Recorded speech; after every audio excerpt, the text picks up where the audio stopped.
It's Prissy from Prissyscuteart, and I'm at a national remark in Long Beach, California.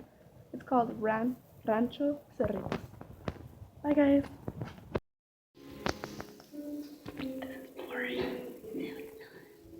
The blacksmith made some of our farm tools.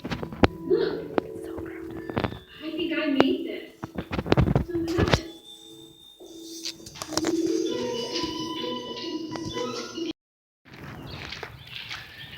I was gonna be a history teacher. Well, I'm not up for history. History is awesome. You just don't want to put the effort into it. No, I'm an artist, not a historical person. It's a reason for that. You just don't understand art. I mean art. History. All wooden. People would have to run along and grease the wheels so they wouldn't get to a very laborious way to travel, I understand. Oh wow, it's beautiful. Got it right here. This is nice. Oh, I forgot to introduce myself. My name is Mrs. Ann Bixby Chamberlain. My father, Llewellyn Bixby, is the man who bought the rancho. You can think of. Where is that room? What did you eat? What kind of plants? The furniture. Oh, I did my best to answer all his questions, and I'm very curious to see how he got on restoring my memories. Would you like to come with me and see? Let's start this way.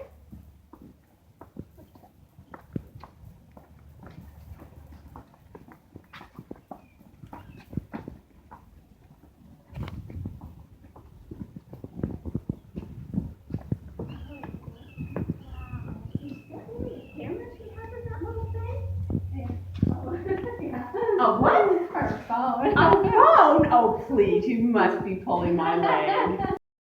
That man lived in this room, and he was called the Mayordomo. Does anybody recognize that word?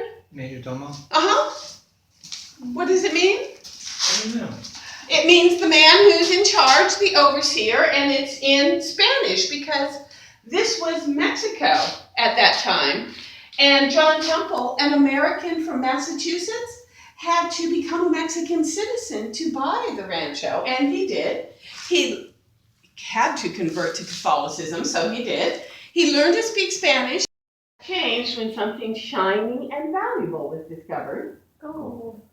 And that's what brought my too undependable, this searching for gold. And they went to work in a butcher shop, earning money the same way now. The cattle ranchers are making far more money. In the high talent days, they make $4 per cow. When they drive their herd on the hoof up to San Francisco and Sacramento, they make up to $75 a head.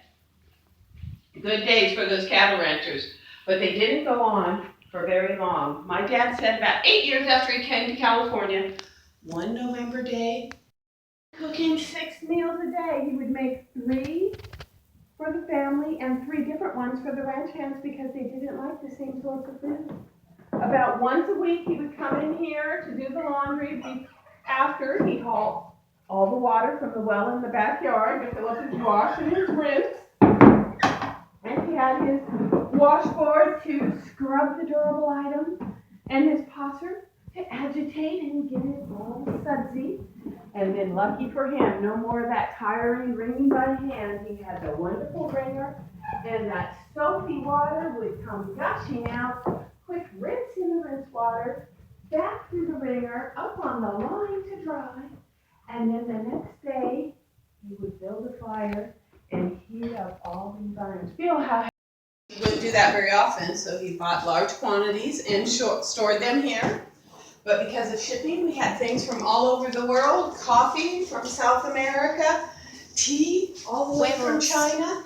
But here is a local delight. Frijoles. I had another uncle who had a dairy farm less than a mile away. So whenever I was here, there was fresh milk and cream to be churned into delicious butter, and he even made cheeses.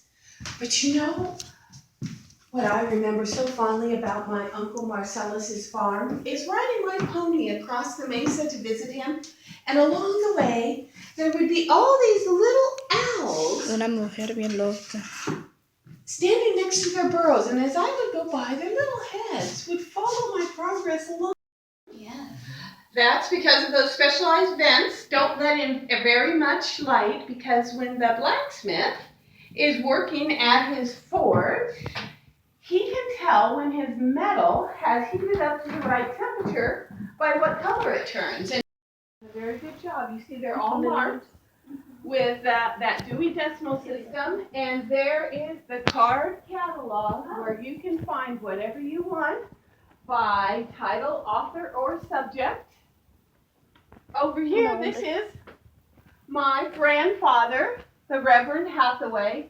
Do you know 4 of his daughters married Bixby men? Why, his father married 2 of his daughters. First, he married the eldest, who unfortunately died childless. Eventually, he traveled back to Maine and married my mother, who died when I was only 7. But there was Aunt Martha to take care of me, but she didn't want to marry my father. Can you imagine why? But she took care of me just like I was her own. And Uncle Jotham, the man who lived here and managed the ranch, was married to another one of his daughters. And Sister Susan was visiting, and she kept taking donuts down to. He was so proud of it. He told my father that when it was built, it was the only indoor staircase for 100 miles in every direction at least. And he was probably telling the truth, because adobe houses are usually just 1 story. Look at how wide he had to make the walls in this part of the house to support the 2nd story. But I think he wanted to remind himself of his New England home, where everybody had indoor staircases into 2-story houses. Oh, this mirror was in my home in Los Angeles. I'm happy to see it here now.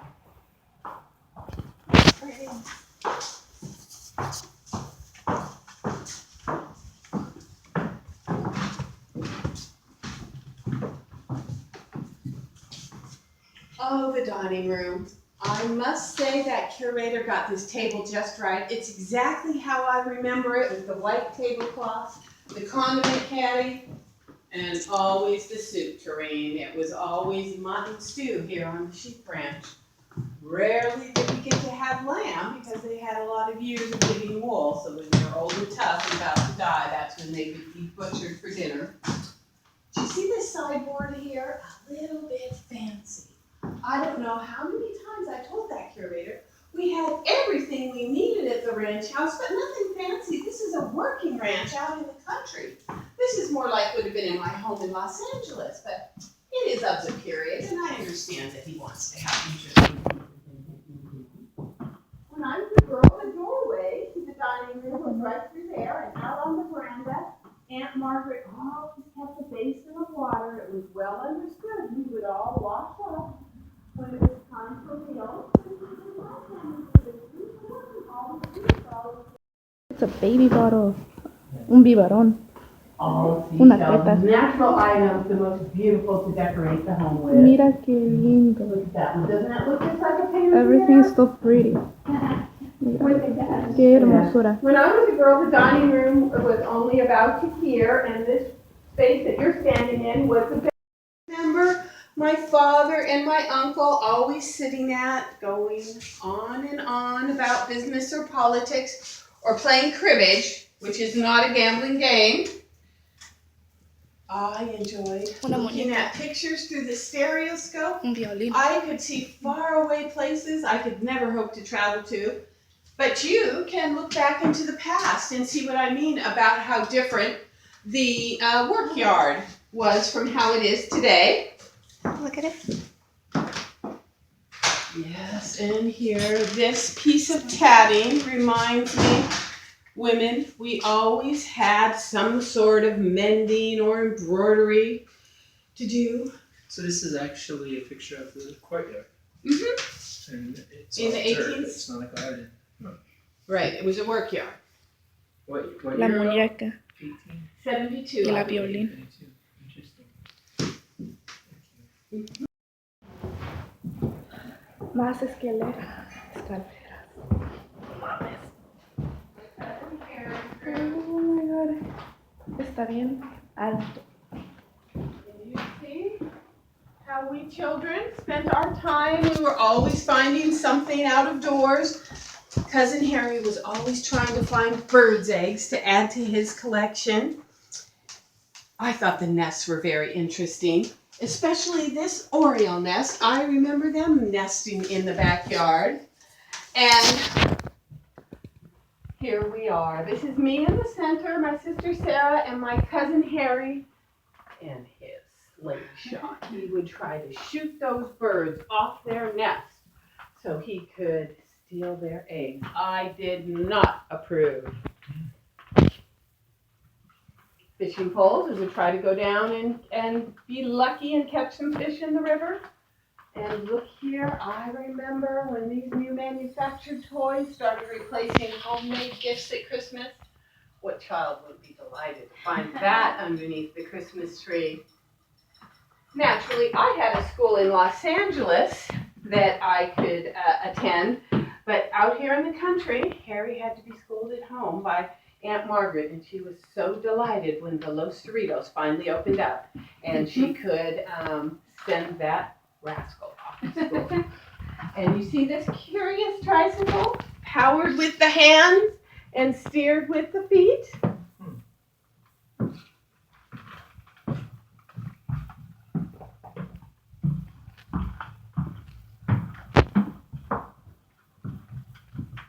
Really big house. And this was the largest room in the house, my aunt and uncle's bedroom. Many activities went on in here besides just sleeping. You see my aunt's beautiful sewing machine.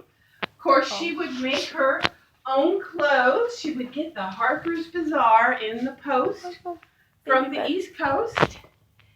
And I think it's so wonderful that the museum was able to procure one of these. They are very rare because they had a second use after you got done reading them. Oh, yes. So very hard to come by. Of course, no plumbing in the house. So you see the washroom there and my uncle's dresser and my aunt's beautiful dresser. Doesn't she have a lovely dresser set? Of course, here's her hair receiver where she would store her hair after she cleaned out her brush. So she would have it handy if she needed to stuff a pincushion or maybe stuff a doll for me or add it to a hair wreath like this one you see there. But I must tell you, we mostly would use horsehair that we could order from the catalog. Came all nice and long and straight. A lot easier to wrap around the wires than untangling the hair from your brush. And this is proof of my family's Maine roots. My aunt said there was many a cold, snowy night back in Maine where they would pour boiling water in here and pass it between the sheets before getting into bed at night. I don't remember ever using it here, but what I do remember doing to be more comfortable is going through that door out to the veranda because being too hot was the problem in California, not being too cold. Speaking of the veranda, would everybody like to go out there? Yeah.